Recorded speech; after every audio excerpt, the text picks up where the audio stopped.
It took 27 years to make and another 27 to restore. Lorenzo Ghiberti's Gates of Paradise are now back on show for the entire world to see at the Museo dell'Opera di Santa Maria del Fiore. It was one of the longest, most complex restoration projects in Italy. Ghiberti's Gates of Paradise are a pair of massive gilded bronze doors that once adorned the eastern entrance of the Baptistery. Made between 1426 and 1452, the doors feature reliefs depicting 10 stories from the Old Testament. Standing over 4 meters tall and 3 meters wide, the original doors were removed in 1990 for restoration, severely damaged by pollution and the elements. A copy of the doors was placed on the Baptistery that same year. It is the same copy that millions of tourists see today. The original doors were taken to the Opificio delle Pietre Dure in Via Alfani for restoration. We talked to Monsignor Timothy Verdon, director of Florence's Museo dell'Opera di Santa Maria del Fiore, about the lengthy restorative effort. Even to art historians and restorers, 27 years is an almost unconscionable length of time. They took that long for several reasons, the most important of which is that the technique originally used by Ghiberti to gild these doors, sometimes they're called the golden doors because in fact the relief panels are entirely gilded, as are many other parts of the doors.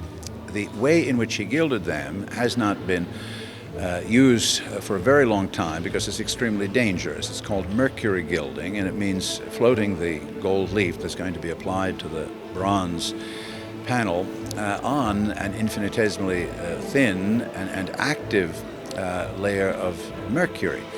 That is fraught with danger for the chemical characteristics of the mercury itself, and so it hasn't been used.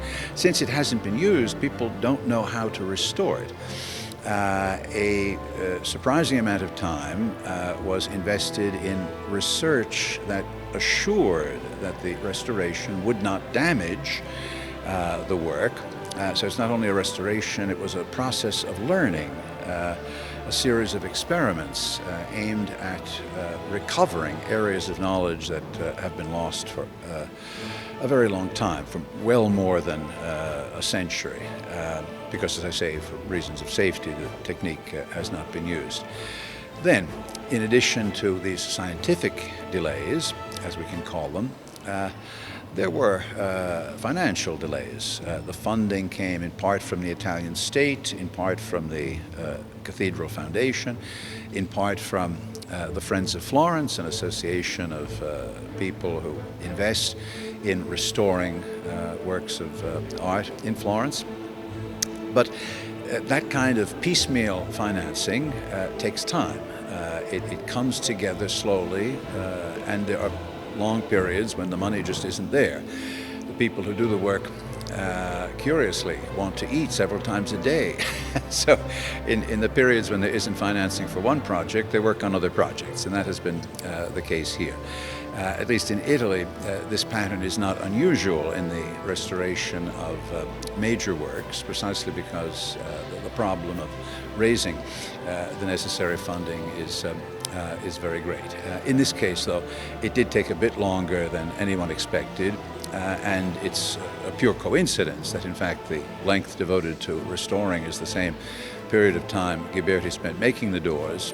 At the inauguration here at the museum on the 8th of September, many people were saying, in the future they will thank us for taking all of this time, and that's probably true.